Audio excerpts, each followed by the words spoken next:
Okay, here we go. Stand by. 3, 2, 1, action. Assume nothing. Brash, bald-faced blasphemy. Question everything. I find it extremely hard to imagine. Open your eyes. It is quite all right to be an The atheist. fastest growing group of people in the country has been measured as being those who have no belief or who are atheists. You don't have to be apologetic or quiet about it. Challenge the opposition. You see religion on 100 fronts losing the argument. And start thinking. This is The Thinking Atheist Worldwide. You know, it's funny because I've really been kind of looking forward to this particular show because it has no theme or topic. And we've covered a lot of heavy stuff here already in the new year. We've talked about sex and how the Bible and religion deals with sexual issues and clergy members who are secretly atheists and dealing with whether or not to come out and how to sort of reinvent their lives. And we've talked about closet atheists and, you know, evolution and all of these other heavy things. And so this particular show is kind of a relief. It's kind of it's a chance for us just to hang out and throw some stuff on the wall and see what sticks. You have to forgive me. I just rushed back here to the chair. I got as a gift last year one of those little Keurig coffee makers. Have you seen them? You know what I'm talking about? You don't put the filter in and then put the coffee grounds in or grind the beans or anything like that. They have these little pods or K-cups is what they're called, right? And you just put these little pods or whatever they're called in there and make a cup of coffee. You don't have to clean anything out or do anything else, right? So I got it. And of course, I'm thinking, I'm not going to use this thing. It only makes a cup at a time, blah, blah, blah, bada bing, bada boom. Before I know it, I'm totally addicted to the stuff. And it's like buying a printer. It's like having a printer, you know, where you pay $50 for the printer and you pay $80 or $90 on the ink. That's exactly how they get you. That's exactly how they get you. So here I am. I'm buying, I don't know how many of these little pod cup thingies I've got laying around the kitchen. I've got boxes of them, and they're not cheap. I think it's like $30 for 50 of them if I get them on Amazon. I'm in there one at a time, just making one cup at a time. Cha-ching, cha-ching. So I'm in there making this coffee. I got 60 seconds to go. I rush back here. I've got my coffee.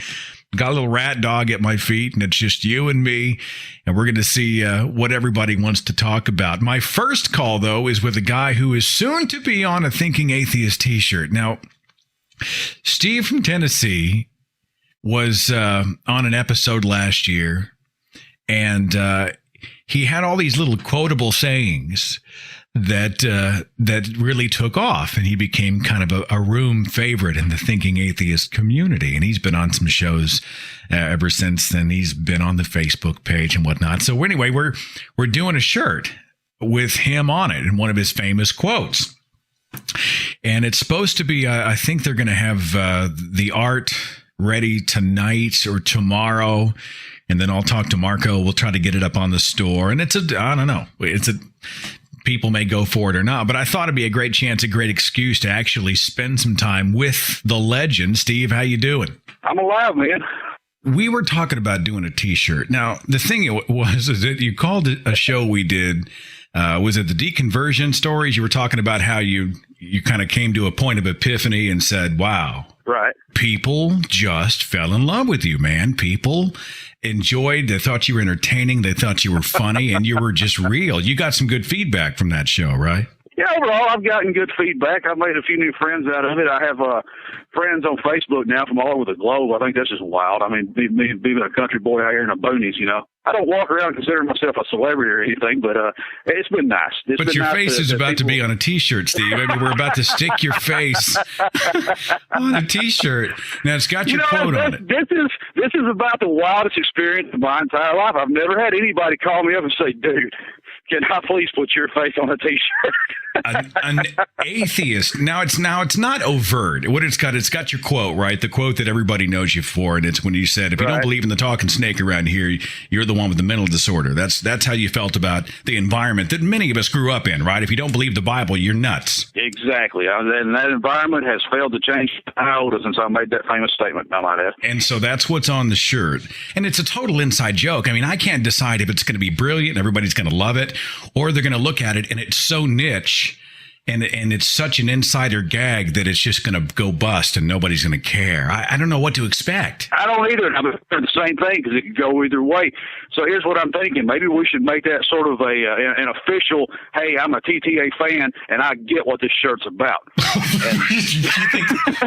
If you really love Seth, you'll put your money where your mouth is and you'll go online and make the purchase. Hey, I'm the one that looks like the caricature in the drawing and I'm going to wear it. So there you go. Are you handicapping the political race? I mean, I was thinking of you because you're strongly opinionated about all this stuff. We've been watching the headlines, and we know with all the overtly evangelical candidates running against the spender in chief, I was thinking, I wonder where Steve lands in the middle of all this mess. I got to tell you, for the first time in my adult life, I don't even want to vote. I used to go in presidential elections every 4 years and throw away my vote on the third-party candidate, whoever that may be, just to register my protest. I voted for Clinton in 92 when I was 20. I voted for Bob Dole in 96, and since then I have voted third party because I have just become so jaded. But now I do love the politics. I do love the theater of it, although it does, as a taxpayer, infuriate me when we go deeper in debt in this country and crash our currency and all that, but that's a whole other topic. But, I was enjoying Rick Perry. And I was frightened. Hey, I was frightened of him because, boy, when I thought he had a legitimate shot at being our next president. He scared me because he's part of that dominionism movement. And again, that's a whole other topic for another show. But look who we got. Rick Santorum. Rick freaking Santorum is probably, the way it looks right now, and it's too early to tell, Rick Santorum has a legitimate shot at being the Republican nominee for President of the United States. And it's just going to assure an Obama re-election, for one thing, which I'm not thrilled about. But the fact that that's what the Republicans have to choose from. And I live in a red state. We're God, guns, and country out here.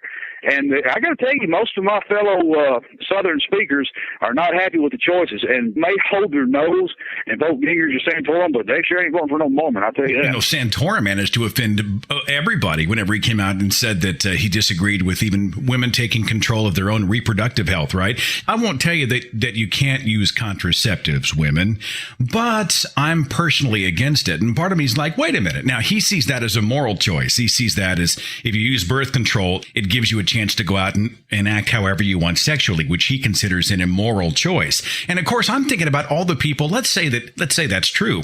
Think of all the people who are inside monogamous marital relationships, man-woman relationships that fit his faith, who use contraceptives every day to prevent the children that they do not want. He just insulted his own base. It boggles the mind. Exactly. But I think there's more. I've never done, like I said, this year has been just a blood year for me, but I'm just waiting for everything else to come out about Santorum. I'm just waiting for the YouTube videos to start hitting. I mean, the guy has such controversial and crazy attitudes on everything from sex to religion that it's just a matter of time. And they may be holding it back until the primary, but or until the general election. But the internet has changed politics the way it has really changed how people are getting informed and handling religion. The internet has changed everything. I'm not the most tech-savvy person in the world whatsoever. I don't even know how to copy and paste a YouTube video onto the Thinking Atheist book page. You're killing me. I wish Steve, you're killing me. I'm serious, man. But through the internet and through the access and through the exchange of ideas and everything, that's how I found your show. That's how I've connected with so many like-minded, like-experienced people in this world. And, wow, I mean, it's amazing. There's so many more of us out there than I thought there ever would be. I'm doing a speech next month at Oklahoma State University. We're speaking to the secular group out there. They've been very kind to invite me. We're going to talk about all the things in this world that we put up with, that we even involve ourselves in, that are ridiculous. And I look at the world around us, and I don't know about you, but I don't even want to watch the news anymore. I don't even want to check the headlines anymore. I mean, I'm kind of a news junkie like you. I want to know, but part of me just thinks, God, it's like a big noise. After a while, it just makes you numb. There's stupid everywhere. It's just everywhere. What killed me this past weekend about the news, I'm following the events as we're getting ready to either bomb Iran or stand by let Israel bomb Iran or maybe stop Israel from bombing Iran. And next thing I know, I turn on the news the next morning, and on all three, Fox, CNN, and MSNBC, nothing but Whitney Houston's funeral. I loved Whitney Houston. I'm an American. I mean, when she sang the Star Spangled Banner at the 1991 Super Bowl, I had tears in my eyes almost. Loved that woman. Tragic end to what should have been an incredible life. But we're fixing to attack a country that may or may not have nuclear weapons. And I think this, why can't we put Whitney's funeral on MTV? Yeah, we're below, at least on the entertainment channels. I mean, exactly. The part I was scanning television channels, and there she is, right? And I'm watching part of it. Kevin Costner's up there. Everybody's speaking the word. T.D. Jakes is there, and they've got that classic gospel funeral thing, a service thing where somebody speaks and you hear that little organ in the background going, and God's got Whitney in his hands right now. I mean, it was just very theatrical. And they got Alicia Keys and everybody else. And it's all God. God called her home. God gave her a gift. God had his hands all over her. And of course, I can't shake this thought of her ODing and dying this horrible, humiliating death, this tragic, pointless death in a hotel bathtub, and being discovered, and dead at the age of 48. And part of me is just looking around going, God, it makes no sense. It never does. It never will. I don't even know where to begin, because it's, how you can't sit out there in the crowd and think of the irony of what's being said up there on the stage. We were looking at a story this week, Steve, about, it happened, I guess, a few years back, but I just saw the story recently about this guy's a pastor, got stabbed 37 times in his own home, right? He's laying there. His family's out of town. He's laying there bleeding to death in his own house. His own internal organs are coming out. He crawls to the phone. He says he hears the voice of God telling him to get up. You have more to live for, right? He crawls to the phone, holding his insides in his hands, picks it up, calls 911. They rush him to the hospital. Surgeons put him back together. 5 months of recovery. He's going to be fine. There was a huge article, a huge video journal, like a 5-minute piece on him. Not once did he thank the paramedics or the surgeons or the nurses or the hospital staff, or it was all Jesus, Jesus, Jesus. It was unbelievable. God blesses, man. You said it yourself. You see that so many times, and I'm a nurse myself. And I'm going to tell you, medical science is not as good as science lovers would love it to be, but it's not as horrible as religious people would love it to be. But it is somewhere in the middle. There's a lot that we can do to save your butt these days, but there's a lot we still can't do. You're a nurse? I didn't know that. Private duty nurse, man. Do home health. I've done ER. I've done a little bit of everything. I bet you've got some stories. The things I see are the things that you would expect to see over and over again. The constant failure of faith healers. We don't get the big ones by any stretch of imagination, but some of the low-level preachers will come out and try to lay hands on people and bring them out of comas or whatever. I've seen that a million times over.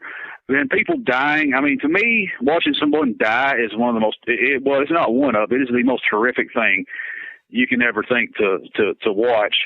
And what's so bad about it, what's so horrific about it is how final it is and how the energy, the spark goes out of that body. And I'm of two minds about that. I can see where people would say, see, something left that body. Yeah, it did. The energy, the electrical impulses, whatever was keeping it alive, and things that, hopefully someday we'll come to further understand. But I also can see where now this person has just ceased to exist as a living organism. And maybe that's why I'm sad right now. Now, does that make you scared of death, or does it demystify it and make it easier, the concept of death for you? Both. Really? Absolutely both. Absolutely both. We have born within us the same instinct that a microorganism has, and that is to avoid death as long as possible. We just have that instinct, and if we don't, we're suicidal or crazy or something. But then again, I also understand that when that's accomplished, everything's over. And so I don't fear being dead, but the process of dying does not look appealing whatsoever. It ain't pretty. I don't want to die in a car fire or something like that. I want to go quietly. I would almost take a car fire over a disease, because it's not like you see in the movies. you don't get that last words and then fade out. It doesn't happen that way.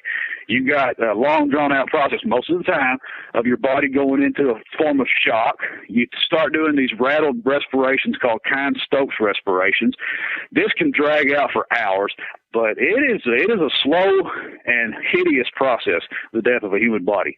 And you ask anybody who's taking care of the dying, it's just not pretty at all. And when, you know, and I hate these songs that, like, Don't Fear the Reaper, you know, Death is Beautiful, some crap like that. I've never seen anything over there. I've never seen anything more horrific than the death of the people I've seen die over the years. Now, this has been a real pick-me-up. Thanks, Steve. Yeah, that's what I'm here for, man. Yeah, I'm the great Southern humorist on your staff, man. Well, no, I'm just saying, I've heard it said that when you die, it's like before you were born. I'm not afraid of that. Right. I don't want to linger for years and years having my body ravaged with this or that. I don't want to die with pain. I just would rather not, thank you. But actually, the idea of you've lived your life, you've had your time, and it's over, I'm down with that. You know, it's happened to billions and billions before me. I think I can handle it. Not me. I want to live forever, man. Well, maybe the technology will exist by then. I'm really rooting for the stem cells. In Tennessee, that's got to be a minority opinion. Tennessee is a very minority opinion. You're not going to have a whole lot of support for stem cells. And I'm going to tell you something. I used to be totally against stem cell research because I didn't understand it. I didn't get what they were talking about. You say embryonic stem cells, I'm thinking embryos, I'm thinking dead babies. Yeah, it's exactly how they teach it to people. What I learned, and I learned this just in the last couple of years listening to, I'm sure it was a Sam Harris speech, that the harvested stem cells come from a petri dish fertilization of an egg with a sperm, and the blastocyst that forms in the next couple of days consists of 150 cells, which is smaller than the brain of a fruit fly, I might add. 150 cells with no cognitive abilities, no circulation, nothing, but these potential cells, these potential tissue cells, these potential bone cells. And it's all done right there in a petri dish, and I'm thinking that's not destroying human life. That's just rearranging what we have. That's just working what we have on hand. I have no opposition whatsoever to stem cell research, and I try to explain this to people, but it bounces right off the skull. Well, I'd put all that on a T-shirt, Steve, but I don't think I can get it on there. You know. All right, we'll see how the public reacts when you go public. We get a caricature of you. There's like a pickup truck and a dog, and it's very Tennessee. It's very redneck. I sort of went over the top. I had the caricature artist really kind of go totally redneck. Hope that's cool. You know. And that is very cool, because if you hear my voice, you know where I live, and if you don't know me, that's exactly how you're going to picture it. But can I say something? Yeah, please do. I love the caricature. We're not going to change a thing about it. It's brilliant. However, I do not own a hound dog. Haven't in years. I do not own a retro pickup truck. I'm not particularly a big UT Vols supporter. And a lot of people might be surprised to know that I'm into, I don't know, listening to NPR. I like classical music. But let's not ruin the image. What? Really? How do you, I don't want to drag this on, but how can you live where you are and not follow the Vols? I mean, everybody, it's like a religion. It's like the second church. And it was probably the second church I found my way out of. Not that I've got anything. Not that I've got anything against sports. I still love sports, but I got to tell you, something has happened as I've gotten past a certain age that I don't care as much about the tribal rituals of professional and college football as I used to. I'm more interested in the natural world. I've developed a love, and I used to hate when people say this, but I love science, but I have developed a hunger. I can't get enough Carl Sagan. I can't get enough Dawkins. And I've learned that when you shed the supernatural, that frees up the natural to really blow your mind. And I am just devouring Cosmos, the book. I mean, the film's great, but you got to sit down and read the book. I'm standing out here tonight because it's a clear sky. Got a great shot. I can see the planet Venus right here. The sun just said, hey, let's do an experiment. The sun's below the horizon here in Tennessee, and it's almost full dark. Is it full dark yet in Oklahoma? Not quite. See, we just established that the world may not be round, but it does curve quite a bit between Tennessee and Oklahoma. I eat that stuff up these days, man. Well, I'm glad we got some pro science going on in Tennessee, Steve. It's always a pleasure talking to you, and we'll see how the shirts go over here in a few days. Okay. Sure thing, man. Sure thing. Keep me posted. Man, has that been like 15 minutes? 15 minutes just goes like that when you're talking to Steve. He's become one of my favorite callers of the whole show ever. So thanks so much for spending a few minutes. He's just this philosopher, man. He's just got that Tennessee delivery, but he just says such good stuff. So area code 309. It's a free-for-all this week on the Thinking Atheist radio podcast. What's your name? Hey, this is Kevin. Kevin, what's going on? Not a whole lot. First time I actually tuned into the podcast. I've listened to it on YouTube, but can't believe I actually got through. This is really cool. Glad you're here. What do you got for us, man? Well, I just like a bunch of other stories came from, conservative Christian families and have turned to science and all that free thought and all that good stuff. But I was thinking the other day, just remembering some of the books that they had us read, like I'm sure you remember Pilgrim's Progress. Yeah. I got to thinking about things like that and the Left Pine series and Frank Peretti, big Christian fiction authors, that it's almost like the flip side to that Harry Potter is the devil coin. Just how some of these people take these Christian novels about like spiritual warfare and almost turn it into this like imaginary world. Like, hey, well, this is how it really is for spiritual warfare. Kind of lay it out as like a map for their mind and the reason to follow. They see all these stories like in Pilgrim's Progress, oh, this guy tries to pull them away, and his name is Worldly Wisdom. And just things like that just, they have these people read it. I was probably 10 years old when I was told to read that when I was a kid. And just the pictures that kind of stuff paints just really, I don't know, it reminds me of Dungeons and Dragons, like a role-playing game for Christians almost.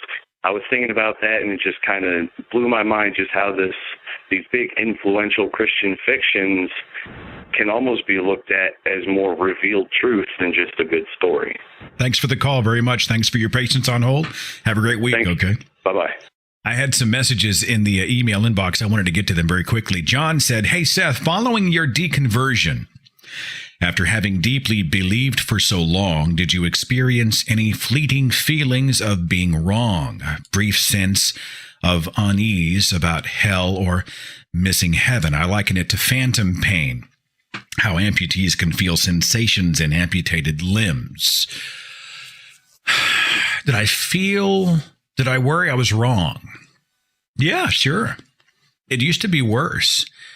My first 12 months as an outward atheist, when I had said the words, yeah, there were some parts of me that felt completely uneasy. I mean, you don't escape that kind of indoctrination cold turkey like that. There are times when you think, wow, what if I blew it? What if I got it wrong? I mean, this is just the programming of your youth. I will say that those feelings waned. I mean, I put up the Thinking Atheist website in the early summer of 2009. It is now 2012, and I don't fear hell at all. People threaten me with hell all the time. I don't feel any threat at all. I'm not worried about it.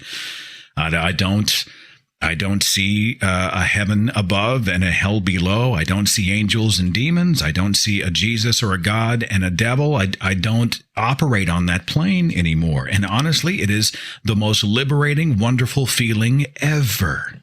And there was a time when I couldn't have imagined it, or I felt guilty.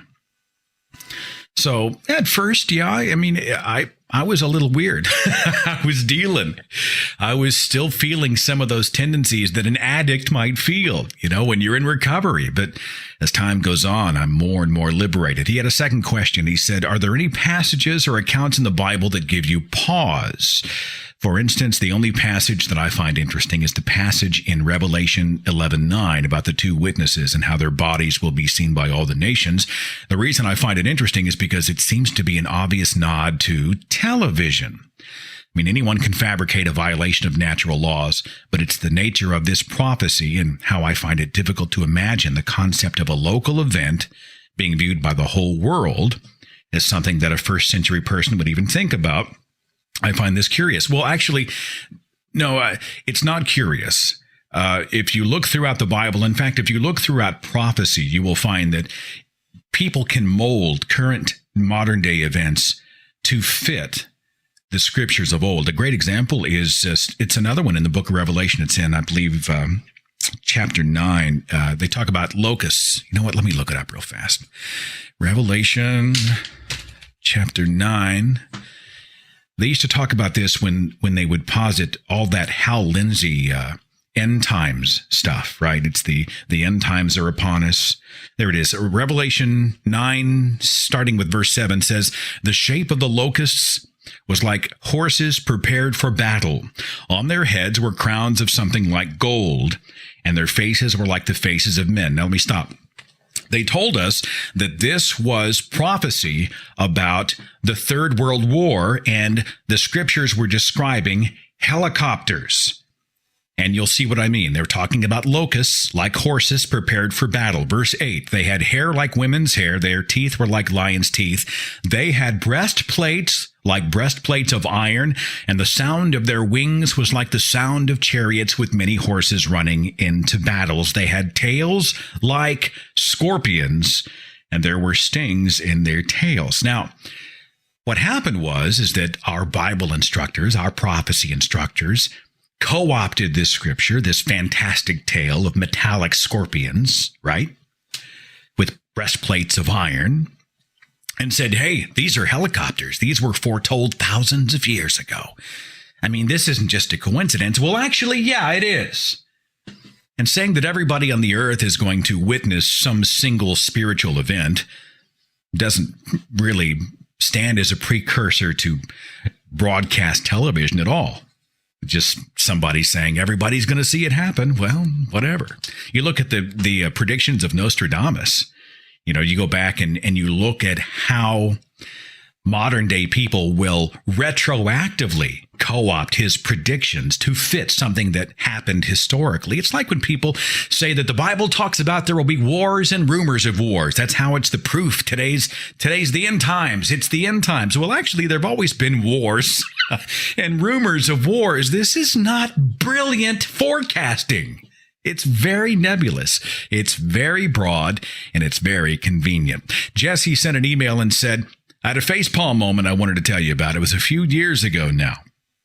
I woke up to my brother's new girl in the house. Being polite, I struck up a conversation with her. It soon led to her telling me she wanted her name tattooed on her arm in Hebrew. I'm like, well, hey, that's pretty cool. So I asked, so you're Jewish? She said, yeah, my whole family is. Me being new to atheism, I asked, so what's your take on Jesus? And she looks at me and she said, well, he's our Lord and Savior. And I say, but the Jews are the ones who killed him. And she said, yeah, but we did it so he could die for our sins. Just take a moment and just facepalm it, baby. It'll feel good. It's therapeutic. Let's go back to the switchboard. 919, thanks for your patience. You're on the Thinking Atheist podcast. Who's this? Hi, Seth. This is Crystal. I called in on your Harry Potter show. What's going on, Crystal? What do you have for us today on this free-for-all episode? I have two things to share for you. Okay. I had an idea for maybe a show that you could do, actually. How about people whose families have disowned them for religious reasons, or people who had to cut off contact with their families because it got to the breaking point? I don't know if you've ever done a show like that. We've addressed it. I even did a video on it called We Have Nothing More to Talk About. And I want to say that if you haven't seen it, I would encourage you to go to the YouTube page, and it's like 5 minutes long. And oh, yeah, I did watch it. It was really good. I wasn't trying to tell people that you need to cut ties with your family. It's really the last thing I would ever want. I agree. People, just because they are on your family tree, even because they're a parent, does not give them permission to trod upon your personal boundaries, to interject and interfere with how you lived your life, how you raise your children, to oppress you verbally, to do all of these things. And there does come a time, I think, when people have to draw a line in the sand and say, look, you either give me the same respect that you ask me to afford you, or I will have to cut ties with you. And it's a last resort. But you probably heard of people having to do that, right? I've pretty much had to do that with my mom, unfortunately, not for religious reasons, but when I moved 5 years ago when I was 18, she was so she went crazy because she didn't want me to move, and she called the cops on me. And I was 18, so I had the legal decision to move, and she just went crazy. So I haven't seen her in 4 years, and she's still angry about me moving, and it's hard. It breaks my heart. I mean, it's the last thing I would want for someone. And there are many who were like, screw your family, just walk out. But for me, I think, I'm going through a little bit of that in my personal circle, and I struggle with it every day.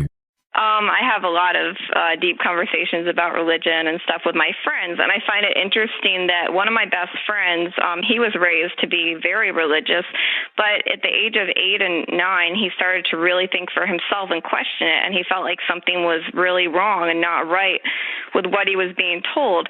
And his dad sheltered him and didn't want him to have contact with people other than at the church, so he didn't really meet many normal people until he was 17. I was the first friend who he confided to that he was gay, and his dad tells him that he's going to hell for it, and it's horrible. But his brother was raised the same exact way, and his brother turned out to be religious, so they were both raised the same way.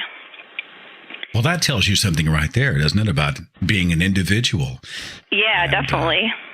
Well, it's a difficult road for a lot of people, and we're all navigating it as best we can. I appreciate you being part of the show today, though. Thanks for calling. Oh, thank you. I wanted to share one very quick thing. Yeah, please do. It's interesting. I'm working for the International Association for Near-Death Studies. I don't know if you've heard of it. For near-death studies? Yes. I thought you might find that interesting. It's about near-death experiences, and I'm agnostic, so some of the things that they talk about are pretty out there. Are we talking about I saw a white light, or I was visited by a dead relative or a ghost, or what are you looking for in the study? They study people who have been clinically dead and brought back who say that they've had all these spiritual experiences, and people who said that they've told people what was happening when they were supposed to be clinically dead and stuff that they couldn't have known. And those are some of the stories.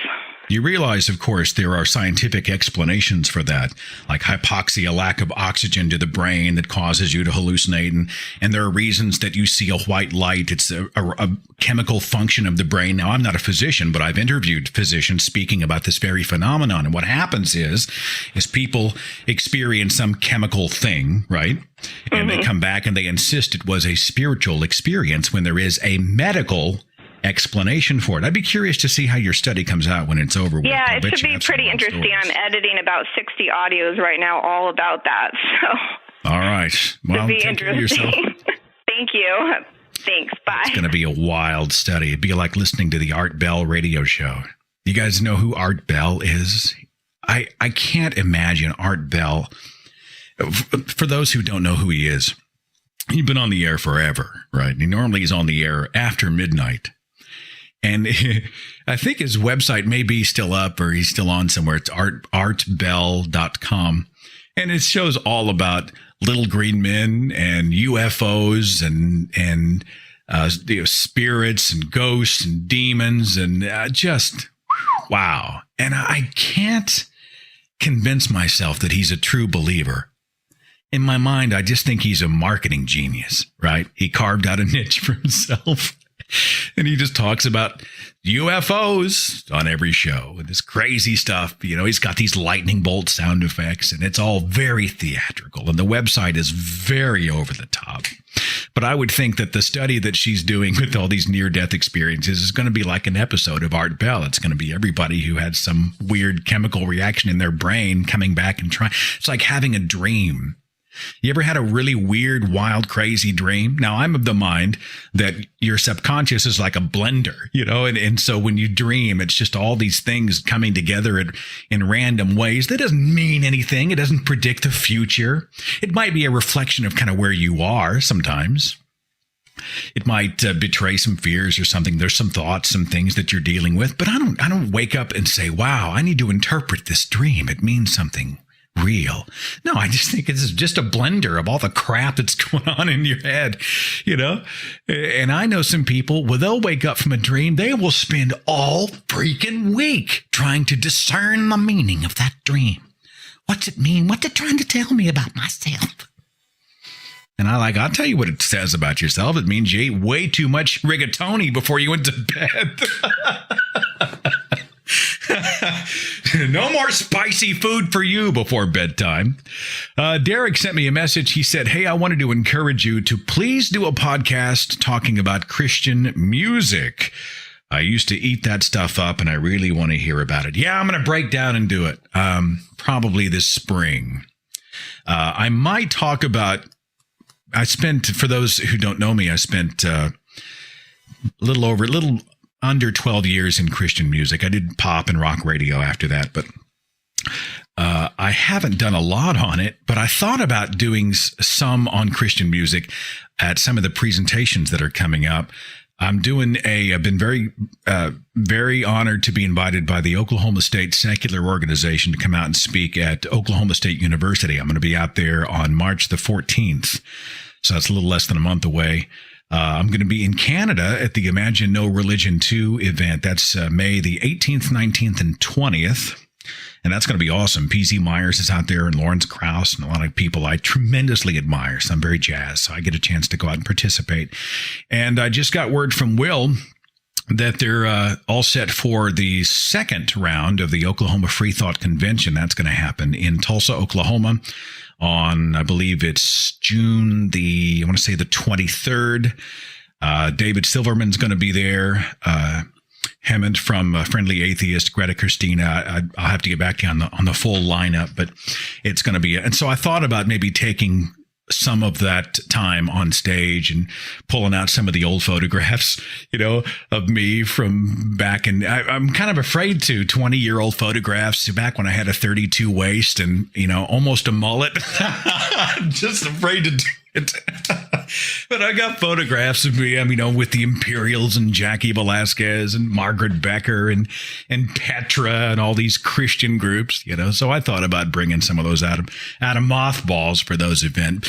But I do promise you sometime here this year, we will do some time on the phenomenon of contemporary Christian music. And honestly, it's a great case study on how the church co-ops what happens in secular communities when it is to their benefit. Trust me, when I was a huge fan, I grew up with Christian music. I was a huge fan. Just about everything we did, pop music had done about a year before. And we had artists who sounded just like this pop artist or looked just like this pop artist. A great example is back, I think it was 1985. Anybody remember We Are the World? Where they got all the artists together, pop and rock and R&B legends, all in one studio to benefit Africa.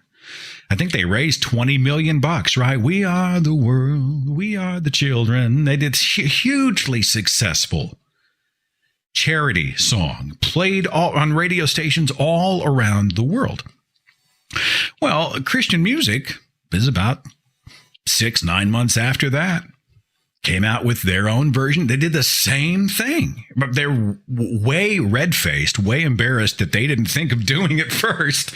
We're supposed to be the charitable ones, but they all got Steve Camp and all these people, Phil Driscoll, everybody, they all went into a studio and they recorded a lame ripoff called Do Something Now. And we played it on the radio and made the most of it. It raised a few bucks, but it was just a pale imitation. The pale imitation. Trust me, that is the MO of Christianity.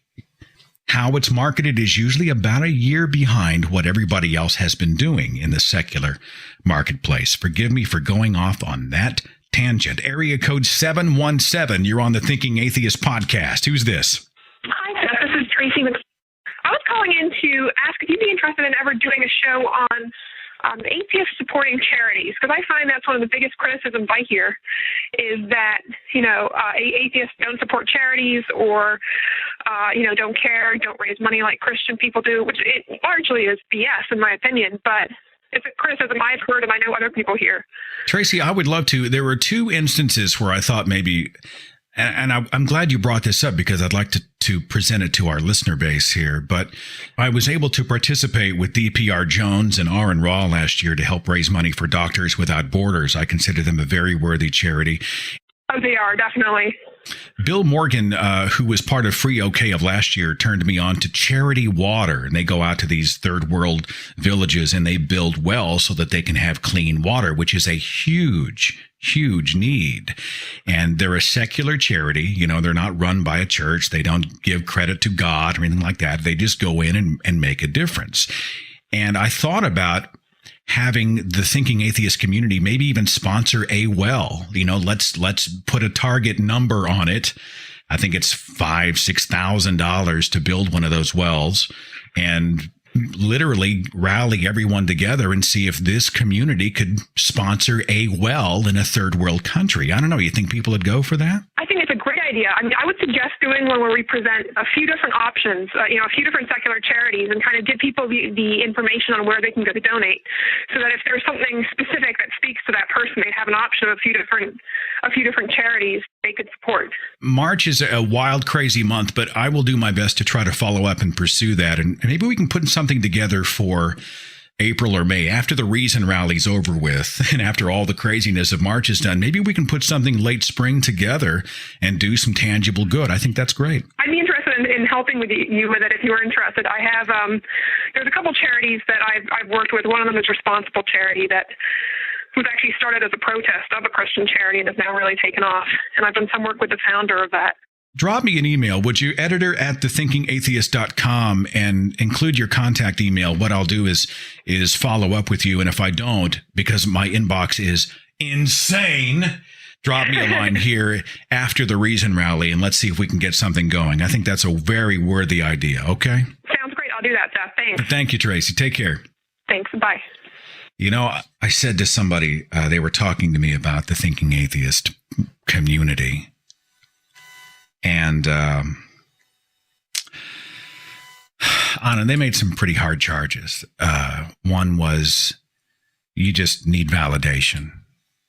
You're just here because you want other people to validate you. Another one was the classic, for someone who doesn't believe in God, you sure talk about him an awful lot. Another one is, you're just angry. You're just angry. And I think they had logged onto my page at some point when somebody was very angry. You know, if you tune into my page from time to time, you'll see somebody just go off, for better or for worse. And so the question was, I mean, at the end of the conversation, it's like, well, what are you doing? What is all this about? It's just some, why do what you do? Why produce the videos? Why have the community? Why do the website? What drives you? What do you want? And I said, I just want to matter. I just want to matter. I don't want to say nothing. There's no feeling like just hosting a show like this, right? Out of a home office that happens to spread all around the world somehow thanks to the miracle of the internet. And getting an email from someone who said, it made a difference. It mattered.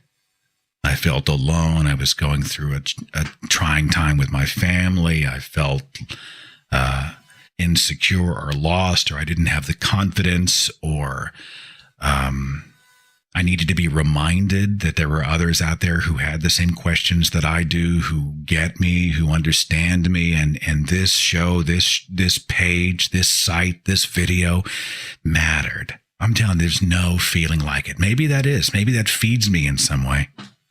Actually, I'll cop to it. It feeds me in some way. It feeds me. I don't touch the ground sometimes for an hour after I get one of those, because I think there were those who were there for me. You know, when I was going, I felt there's nobody who gets me. Yeah, I want to matter. And I think we as a community want to matter to other people, most of us. There are some people who are islands unto themselves. They're like, screw everybody else. I live for me. But I honestly think they're the exception. They don't represent me. I want someone else to, when I walk in the room, I want someone else to be glad I'm there. I want to make the room better. You know, aren't you that way? When I interact with the community, I want to make it better. The idea of us coming together and benefiting a charity, I like the sound of that. And you know, if somebody's a detractor and says, I'm not going to give to anything else, that's fine, don't. Facebook page is pushing 60,000. Certainly there are enough people involved who would love to be a part of it. I'll bet we could do some amazing stuff. Be patient with me as we get through the Reason Rally stuff, and when we get back, I'm going to try to put some stuff together along those lines for April. I think that's a great idea. 909, thank you so much for your patience. You're on the Thinking Atheist podcast. Who's this? This is Anthony. How you doing, Seth? I'm good. Glad you called, Anthony. Talk to me. What's shaking? First off, I just kind of want to start by thanking you. You're a huge inspiration to me. I know you don't really kind of weigh yourself with the dudes like Dawkins or Hitchens and stuff, but what you're doing is different from what they're doing because you reach a type of people that don't go look for the knowledge, the type of people that aren't reading books, and you bring it to a new format, to a new media that people just wouldn't have otherwise had access to. I theorize about this. No, I really do. I think that, like, Dawkins intimidates me. You know, I'm a huge fan, but in the work of Christopher Hitchens and Daniel Dennett and Sam Harris, and I think one reason people respond here is I'm just an everyman, sort of running the gauntlet like everybody else. I don't profess to have all the answers. I'm just trying to add it all up as I go along. I think people respond to that. I mean, do you think that's accurate? Is that why people resonate here?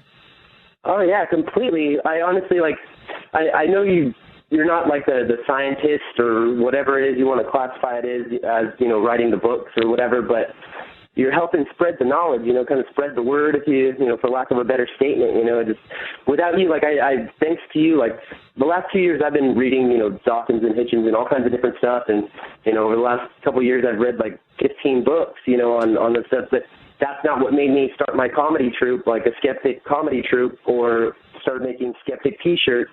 You did.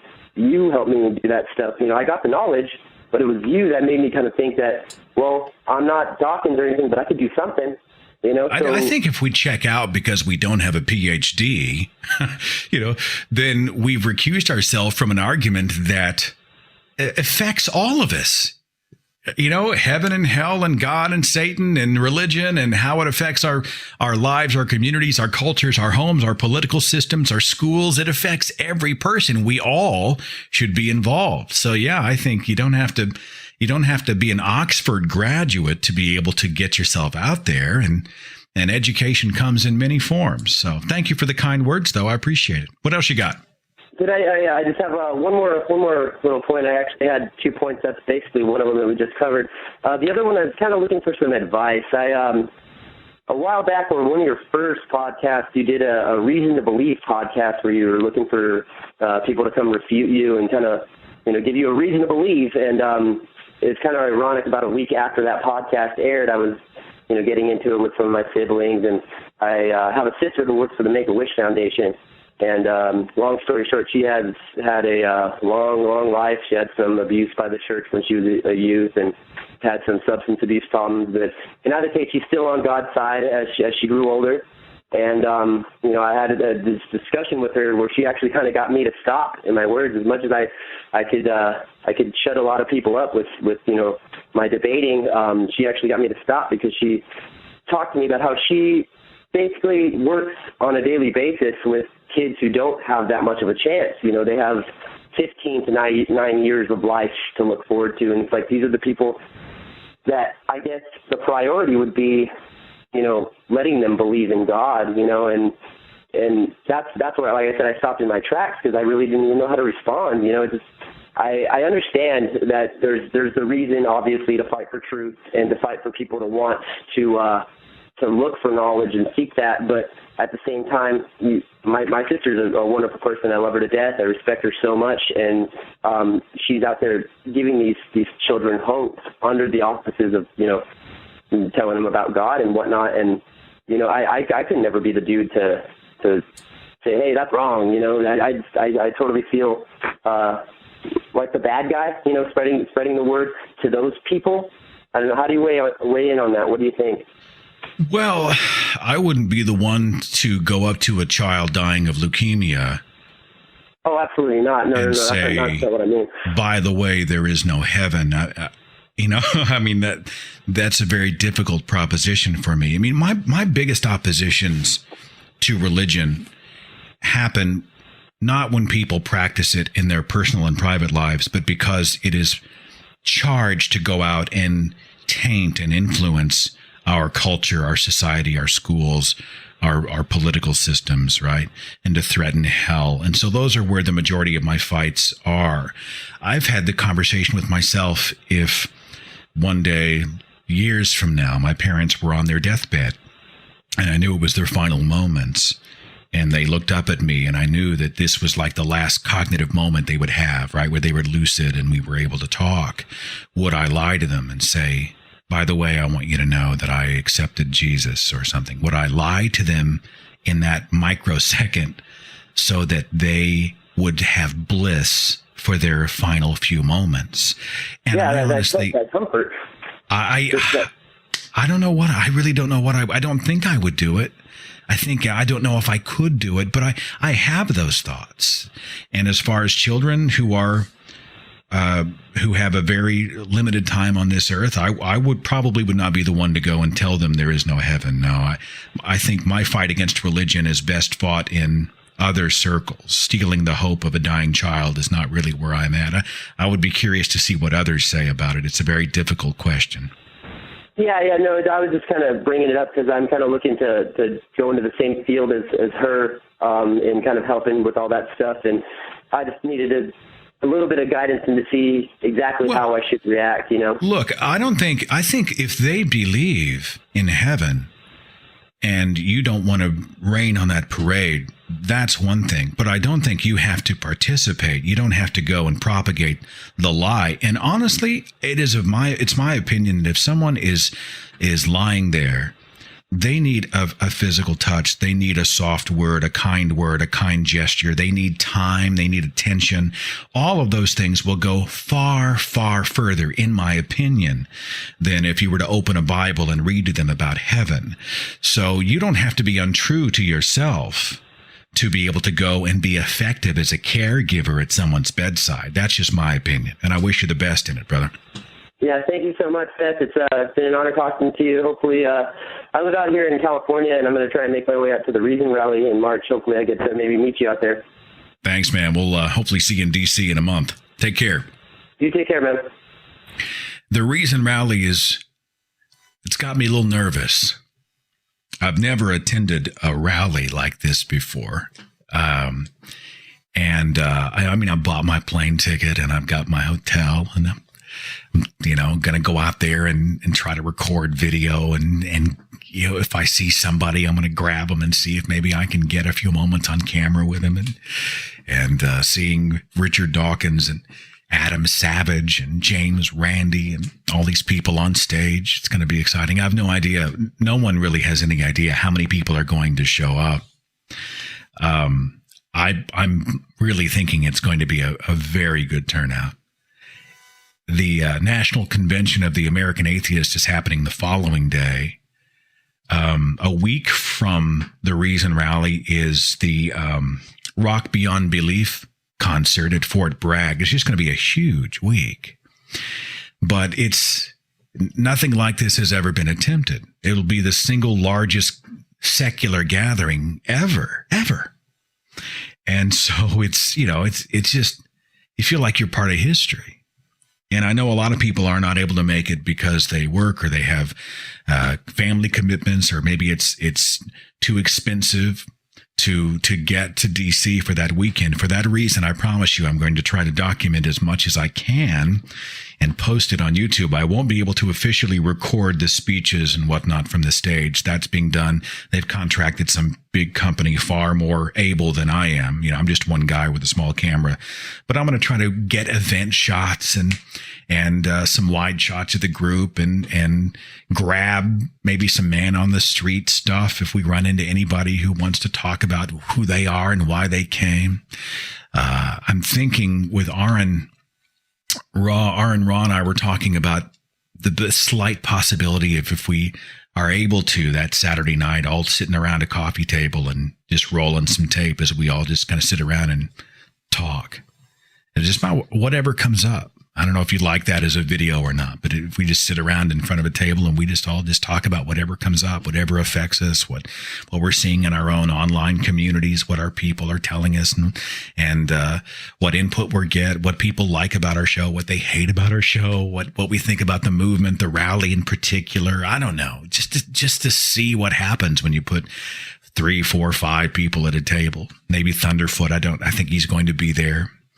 I don't know. We're looking at it. It's a month away, and there are a lot of questions, a lot of ifs, but we'll see what happens. If you can be there, though, I would encourage you.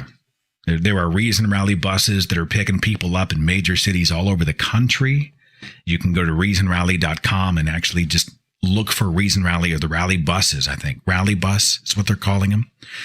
People are carpooling. People are coming out in these big droves. They're making it a big community thing. They're going on Meetup. They're putting ads out saying, hey, I'm going. Who wants to go with me? And it's just this big grassroots thing. And it's important for a couple of reasons. One is I think the religious consider the atheist to be very niche. Because in America, all they really see and hear is God and country. God bless America. That's on the money.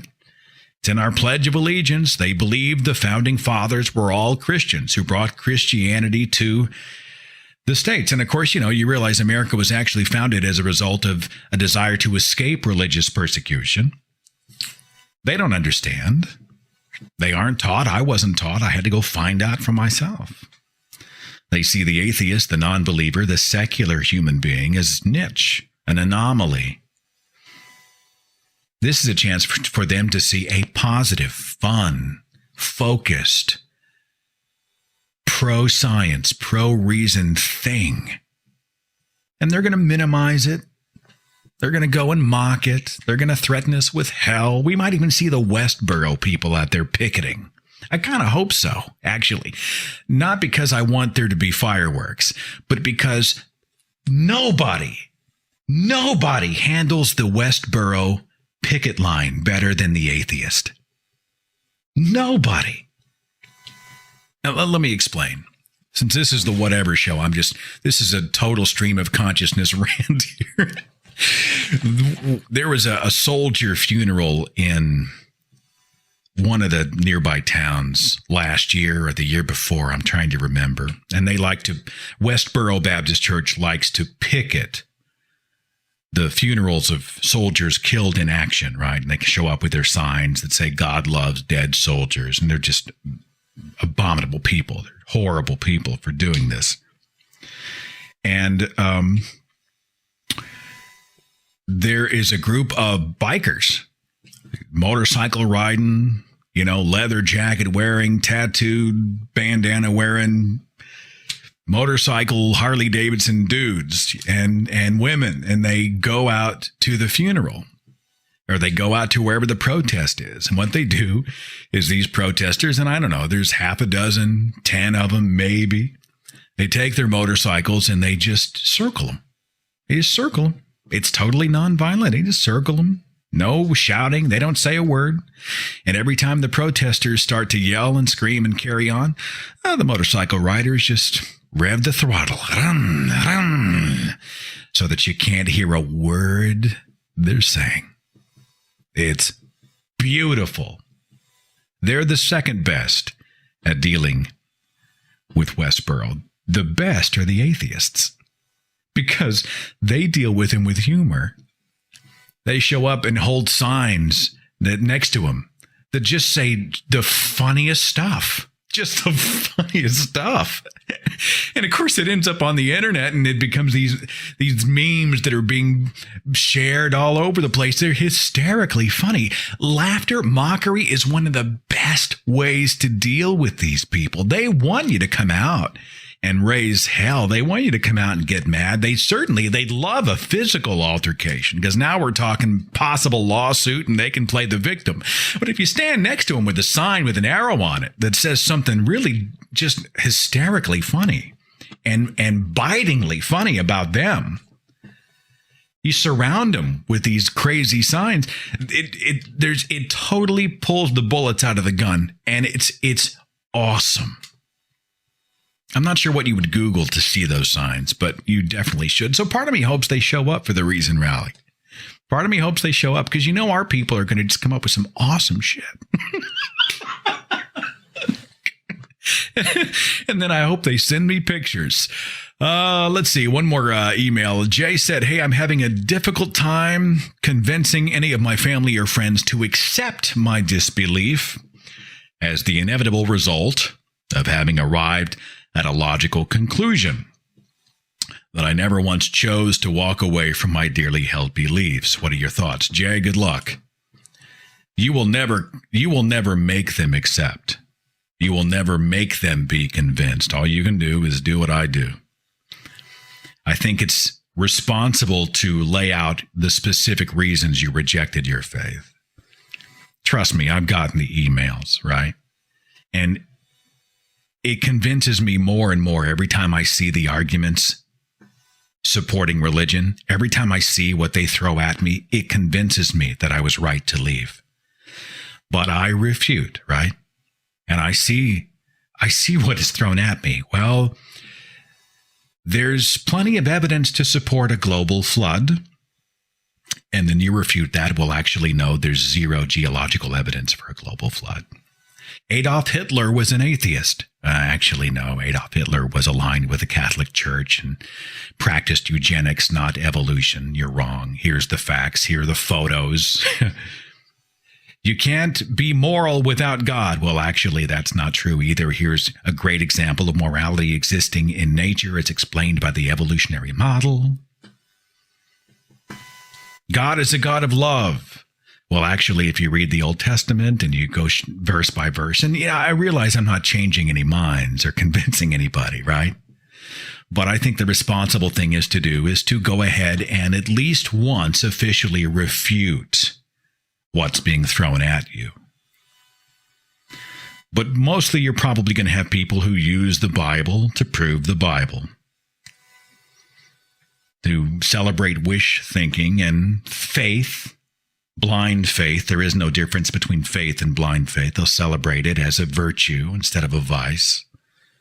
Mostly, you're just going to have to live your own life, and they'll have to decide if they will afford you the very respect that they expect for themselves. Area code 818. You're on the Thinking Atheist podcast. Who's this? Hi, my name is Aaron. Aaron, thanks for calling. What's up? Well, this is my first time calling. I just found your website about a day ago. What do you think? I just want to...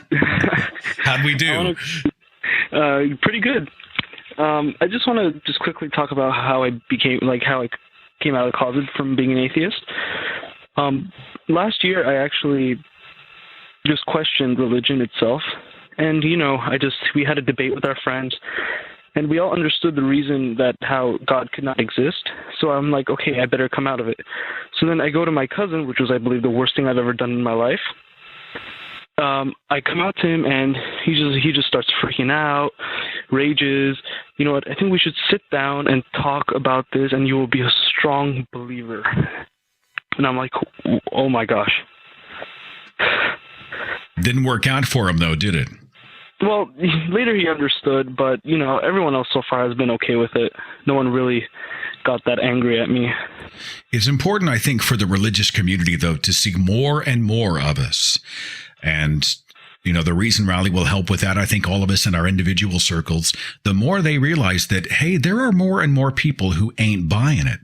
then perhaps it might eventually cause them to take a closer look at themselves. At least we can dream anyway. But I appreciate you being part of the show and the community, and I hope you like the rest of what you find at the Thinking Atheist. I honestly do. Thank you so much. Take care of yourself. Thank you very much. You too. Bye. I've got area code 405. Hi, you're on the Thinking Atheist podcast. Who's this? Hey, Seth. This is Sam. Sam, 405. Where are you at? Oklahoma City or? I'm in Stillwater. Cool. I'm going to be out your way here in a month talking at OSU. I'm going to try not to screw it up. So I know all about it, and I can't wait till you get here. So, do you have any idea where they're going to be? Well, they're going to do a classroom somewhere that has multimedia. I don't know what it will accommodate. I'm guessing 100 or more. Okay. But, it's funny. I've done a lot of onstage stuff, but the very first time I ever took the stage as an atheist was last year at Free OK. And it just... I can't really put into words what it was like. There was an electricity about the event. Everybody was so gracious, and we laughed, and it was so much fun. And so I've been very honored to be asked to go speak at some other events. Well, here's the dilemma for a guy like me, is that I've got you guys coming up. I've got Imagine No Religion in May, and I've got Free OK too. And it's like, a lot of these people who prepare speeches will prepare a presentation and then they'll tour it. They'll do a whole year on it, right? Well, I'm coming out to you guys. Well, I think we're going to try to put that on YouTube. And then I'm going out to Canada. I know they're going to present that on YouTube eventually.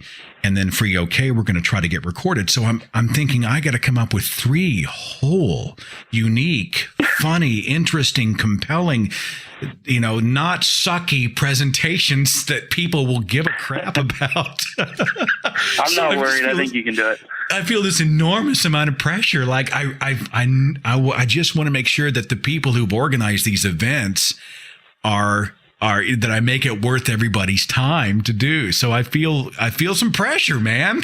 So we'll see what happens.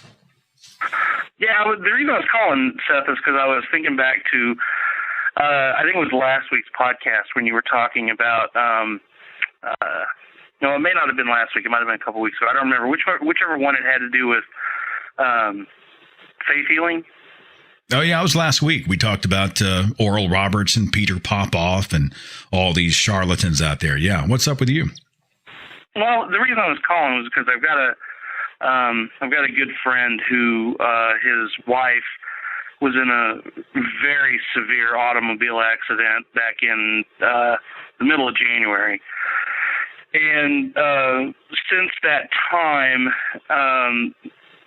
friends and family members have put a Facebook page up, saying, it's a pray for so-and-so, prayer warriors type of thing. And of course you keep seeing this whole concept, and it before you had even mentioned what you had said, and there was something that you said in your podcast last week that was so dead on, and it was something that I was thinking about myself, and I was thinking about the concept of, if you are doing this, if you are engaging in, a prayer rally or being a prayer warrior and praying for someone to get better, you're essentially admitting either A, the fallibility of your God, or B, the utter lack of care that God has for that person.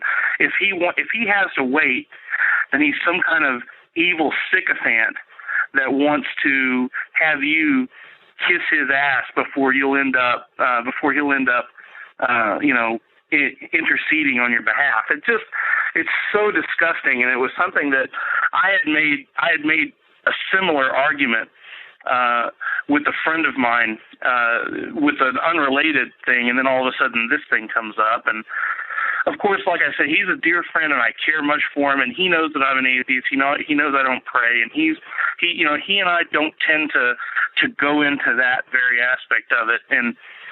But at the same time, I sit here and I think to myself, have you people not thought this through? And you touched on it so perfectly in I just wanted to kind of say that I feel you whenever you said that. So the show last week, I think it was about around the 55 to 58 minute mark, because somebody else brought it up, where we dealt with prayer and why, if you really examine the whole idea of prayer, it makes no sense. So for anybody who's curious, look up our Faith Healers podcast from last week and just kind of scrub into the show at about 55, 58 minutes, and I think we deal with it. But I'm glad, honestly, I'm glad it resonated with you. I think it's one of those things where when I was a believer, we never really thought about it. It just made sense. Well, you go out to the hospital, but then you also need to pray.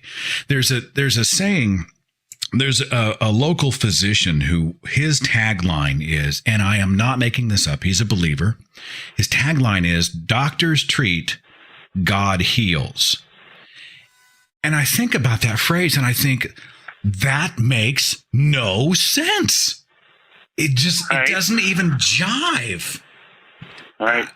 But I think it's how religious people get around it. Well, doctors are part of how God is going to heal you. Well, that's really convenient. So I'm glad you listened, though, and I will see you in a month in Stillwater.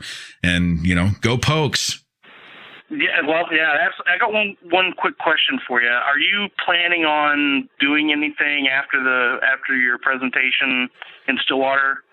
Well, it depends on when we finish. Going out to a local pub or anything like that? Well, it's the middle of a work week, so I think we're going to finish there about 9:30, and then we're probably looking at a road trip back home. So I will probably come back straight. But if we hang out for a little bit, it'll probably be there at the venue. So I don't know that we're probably going to have time to go out anywhere, but I would love a chance to maybe shake your hand and meet you and anybody you bring along. It'd be awesome. So. Absolutely, yeah. I look forward to it. And once again, are you going to put what room number it's going to be, or what classroom it's going to be on your website or anything? Or the folks who are putting it together, Nick and his team, have a Facebook page.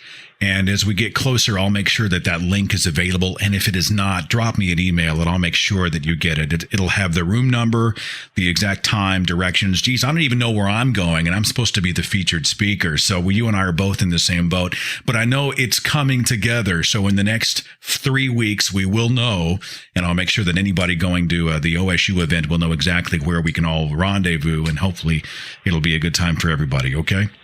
I can't wait for it. Thanks a lot, and thanks for coming up here. My pleasure. Thanks for the invite. Take care. All right, bye-bye. It's awesome to be able to get out and meet. You should see, if you haven't been to an event, you should see them. They come up and we get a chance to shake hands and hug and talk about our lives and what part of what community helped everybody. And I get a chance to hear about what's going on with them. And it's just this connection. People, you don't know until that moment, but you feel connected to them. It is a wonderful thing. And I'm all about community. I'm all about community. I had a letter from Ivan. He said, "Hey, Seth, I just want to know your thoughts on Pascal's wager. I'm agnostic and I don't really buy it, but it seems like it's one of the most used resources to try to get you to go to church or believe in God." What do I think of Pascal's wager? I think it's crap. And here's why. By the way, for those who aren't familiar with Pascal's wager, his wager was, it is better to believe in God, because even if you are wrong, you will escape hell, right? It's better to believe in God and be wrong because you got nothing to lose. However, if you don't believe in God and you're wrong, you're going to burn forever. And this presupposes that God, the omnipotent, omniscient God, would not realize you were faking it. It's fire insurance. Pascal's wager is just fire insurance. You don't choose what you believe in your heart, right? You either believe it or you don't. You can profess that you believe it. You can tell people, "Oh, yeah, I'm a Christian. You bet you love Jesus. I go to church every Sunday. Let's pray." But in your heart, you can't choose to believe. You either buy it or you don't. You either really say the salvation prayer or you don't. And if you just say it because you want to escape the furnace, you don't think God's going to know that? So the whole idea of Pascal's wager to me is completely bogus. It's a cheat.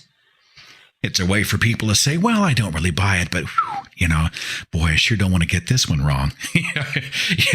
I mean, I don't really believe in or even love Jesus or anything like that, but I sure don't want to writhe in agony for all eternity. That would totally suck. Area code 619. Thank you so much for your patience on hold. You're on the Thinking Atheist podcast. Who's this?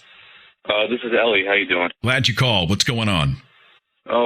Well, I just wanted to get your advice. I know you're, a little short on time now, nearing the end of the show, but possibly just for a future show also for people that have the same situation. I mean, I was raised as an Orthodox Jew, and aside from just the religious aspect, it's a whole complete identity. I mean, even if you're not religious at all, I mean, you're still a Jew, and you're sort of connected to that world, and I'm just not really sure how to, carry on my, grandfather. He was a Holocaust survivor. How to carry on his and his family's, traditions and stuff like that without really celebrating them religiously, because most of the traditions come straight out of the Bible, and, all of it's kind of nonsense. I mean, kind of got to pick and choose, but when you think about it, almost all the traditions you could think of come, from religious text, and it just really doesn't make sense for me to do you feel like you're trotting on the sacrifices that he made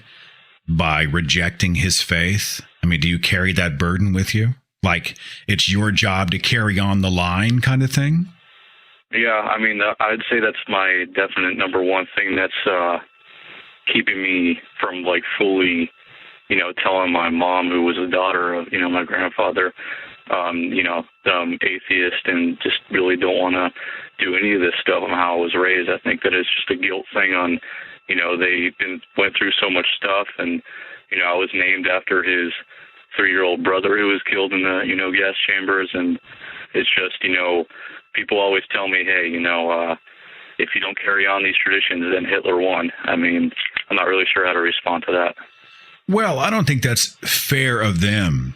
Essentially, what they're saying is you have to live an inherited worldview, or else you have insulted everybody who came before. And I don't think that's fair to do that to somebody. And it happens on many levels throughout, I think, almost all religious cultures, right? Oh, we wouldn't have made these sacrifices for you. We wouldn't have gone to war to protect your freedom, to have freedom of religion. We wouldn't have done this. We wouldn't have done that, so that you could just step on it and step on these memories and graves and sacrifices and whatnot. Do you enjoy the cultural traditions of the Jewish community? Do you enjoy that stuff? Or are you ready to be done with all of it? To be honest with you, like the only real cultural holidays that I like are the ones that are not in the Bible. I mean, you can kind of consider Purim the holiday where they celebrate the story, the Book of Esther, but I don't really consider that part of the 5 books of Moses. But that holiday is pretty much dressing up. It's like Halloween, but getting hammered. Like Jews are supposed to get drunk on Purim, so that's a fun holiday. Yeah, you can look it up. It's a great holiday. The short answer with me is that, and I ain't Dr. Phil. I'm just one guy with one opinion. Just take it or leave it, man. Trust me. But I think you can honor the Holocaust survivors, and you can honor your parents and grandparents, and you can honor the culture and traditions without participating in it. I don't think you are required, because your culture says you've got to automatically assume you to be an echo of someone else's voice. To me, seems monumentally unfair, and I think you can do so respectfully. Look, I just simply do not believe. I do not want to participate. I'm grateful for the sacrifices made. I understand what the Holocaust was about and what a horrific thing it was, and what the Jews, and not just the Jews, but Christians and many others, went through during the Holocaust. But it doesn't mean I have to believe what you believe. And hopefully you'll get some measure of understanding. I have no idea, but I mean, that's how I would approach it. No, I appreciate it. It's great. And I wish, more people would be okay with that. In 50 years, my hope would be that your grandchild is able to choose whatever belief or worldview or whatever he or she chooses, because you demonstrated a freedom to choose your own today. My hope is what we do now makes it easier for those who come after. That would be my greatest hope. I'm so glad you called, and I hope all goes well for you, man. Thanks for being a part of the show today. Oh, thanks a lot. Take care of yourself.